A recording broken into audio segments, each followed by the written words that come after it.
Paris में चल रहे ओलंपिक खेलों में भारतीय हॉकी टीम ने इतिहास रचते हुए स्पेन को हराकर कांस्य पदक पर कब्जा किया है, जिसको लेकर पूरे देश में जश्न का माहौल है, जिस पर हरियाणा के पूर्व गृह मंत्री अनिल विज ने खुशी जाहिर की है। उन्होंने कहा, पूरी दुनिया में हमारी हॉकी का डंका हमेशा से बजता रहा है। वहीं हरियाणा के गोल्डन बॉय के ओलंपिक में रजत पदक हासिल कर देश को एक और मेडल दिलाए जाने पर भी विज ने खुशी जाहिर की है।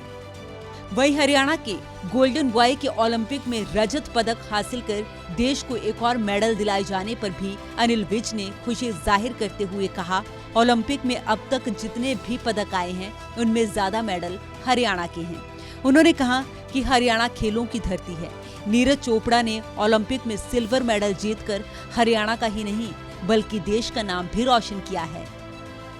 खुशी की बात है और हमारी हॉकी का हमेशा डंका रहा है सारे विश्व में, और अब भी डंका बजाया उन्होंने, मेडल आया, बहुत अच्छी बात।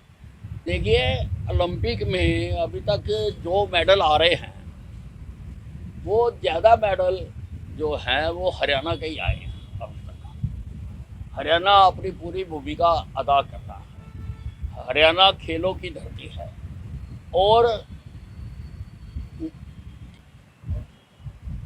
नीरज चोपड़ा ने भी सिल्वर मेडल जीतकर ओलंपिक 2024 में हरियाणा का भी मान बढ़ाया है और देश का भी मान बढ़ाया। वहीं कल संसद में वक्फ बोर्ड संशोधन बिल लाया गया, जिस पर कांग्रेस समेत पूरे विपक्ष के विरोध पर पूर्व गृह मंत्री अनिल विज ने तीखी प्रतिक्रिया देते हुए कहा, बिल अब जेपीसी में चला गया है।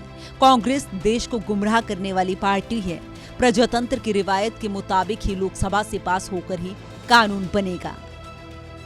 नहीं, अब वो जेपीसी को चला गया और जेपीसी डिसाइड करेगी। अगर उसमें वो कुछ तरमीम करना चाहेगी तरमीम करेगी, कुछ ऐड करना चाहेगी ऐड करेगी, फिर वो बिल जब आएगा तब इस पर बात करेगी। कांग्रेस देश को गुमराह करने वाली पार्टी बन गई। सबसे बड़ी एजेंसी है ये देश को गुमराह करने के लिए। जब जेपीसी से बिल आएगा, लोकसभा में आएगा, आपको भी अपनी बात कहने का मौका मिलेगा और प्रजातंत्र की रवायत के तहत वो लोकसभा से पास होकर ही कानून बनेगा। वहीं बांग्लादेश में तख्तापलट के बाद हिंदुओं पर हो रहे अत्याचार पर पूर्व गृह मंत्री अनिल विज ने दुख जाहिर किया है।